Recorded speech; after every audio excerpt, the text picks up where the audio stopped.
Did everybody get one? Don't read it too much yet, because you'll spoil it. Don't spoil the fun.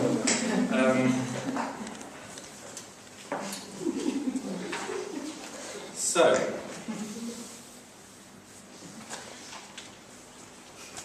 name, Instution, course title, Instructor, date of submission.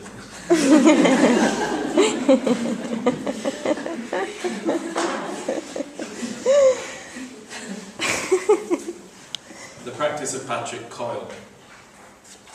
Introduction. Artistic work began in ancient times, and since then artists have been able to evolve in different ways. An artist is a person who engages in any activity that is involved in art or creative and fine arts. That's from the Alliance of Artist Communities 2005, page 273. This reference was presumably included because I'd stipulated in the aforementioned request form that there should be at least 3 references, and that 2 of these could be online, one should be a published book. The reference is attributed to a book, although it is strikingly similar to the Wikipedia entry under the word artist,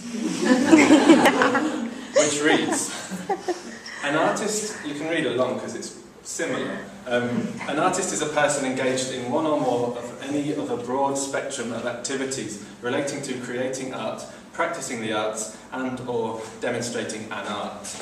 It's about the same, level of quality. Back to the speech. Their activities are such as drawing, painting, sculpture, acting, dancing, writing, film making, and photography. Artists are people who use imagination, talent, or skill. Crucially, or.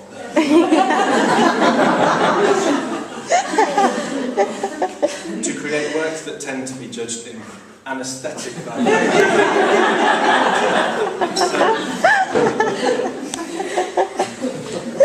Although the word anaesthetic does not show up on a computer as a spelling mistake, I presume that here the writer means the 2 words an and aesthetic, as opposed to the painkiller. Artists are also of different kinds. They vary from their specialization, as well as skills acquired.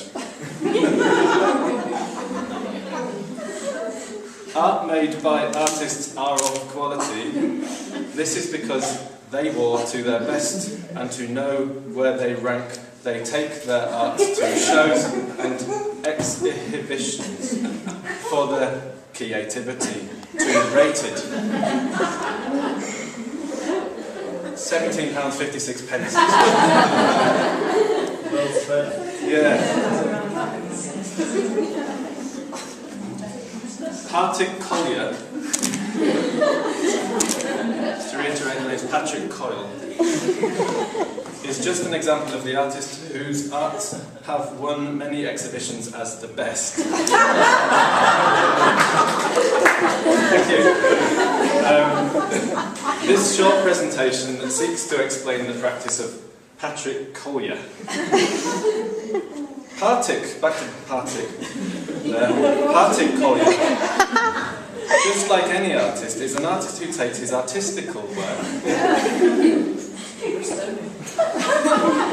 beyond limits. This is because he thrives on working on accident, impulse, and imagination. I don't know where to start with the first few lines of this last section, but the final line was lifted from an uncredited article written about me by Polly Willits last year for the first issue of Artlinks magazine. Her original line was, Patrick Coyle is an artist who thrives on accident, impulse, and imagination. She's completely uncredited throughout the whole speech. To continue again with the custom speech presentation, this is best explained once Collier's eye spots anything and his mind begins to work out something, and this realisation or imagination got his done in a month's time. And that's from the famous Withrow, 2003, page 2.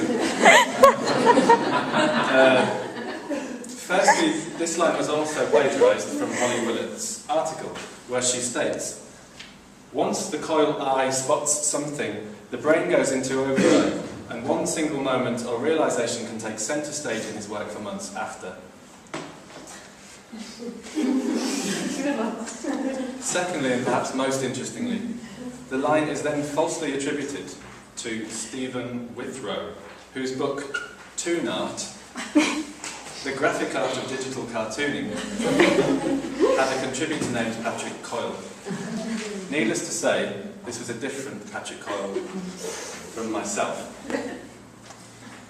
Patrick Colye studied bar fine art. This is how he acquired the art skill. Since then he has been collaborating, performing, exhibiting and transmitting his art in theywor. £17.56. His projects have been a success. He has come up with original text from the gallery, starts his practice by stenciled it on the wall, in the graphite pencil, as well as the spelling mistake included. The previous line refers to something I made in 2009, entitled This Works, which resulted from a gallery display label that I found with a spelling mistake in it. The label had originally referred to a large graphite wall text, instructing visitors not to touch it. I enlarged the label to the same dimensions as the original wall text. I have also produced a series of works originating from a rubber stamp I designed earlier this year in the shape of the red spell check squiggle shape for correcting printed errors. Back to the speech.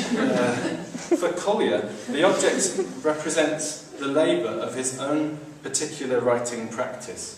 That's me, I presume, Colye 2011. This line is also from the still uncredited article by Holly Willett's for Artix magazine, and refers to the work 5 years of more new blank documents than saves, which was the keyboard from my iBook G4 laptop that I displayed in the Bloomberg New Contemporaries exhibition last year. As Willett's explained, for Coyle, this object represents the labour of his own particular writing practice. And then she goes on to explain the work, but I don't need to do that. The text for his work outlines the details of the procedure he uses to design one's own vinyl stickers. And again, I suppose this makes sense to me because I know where he's lifted it from, which again is Holly Willett's article that's uncredited still. But she wrote, "The text for this work outlines the details of the procedure to design your own vinyl stickers." This was a reference to a series of grey stickers that I had made from the default grey of a website that allowed the user to produce their own stickers. It was like the grey square on the upload page. Conclusion.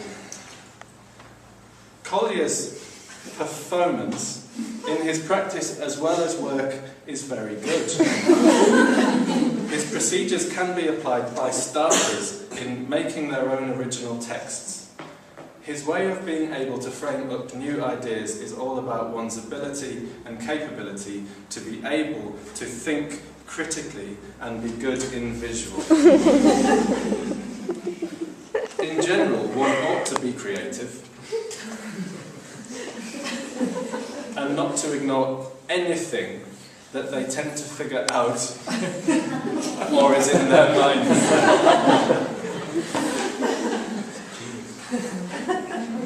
So when I looked through the various messages that ukbestessays.com had sent me, I found the following option to request a revision.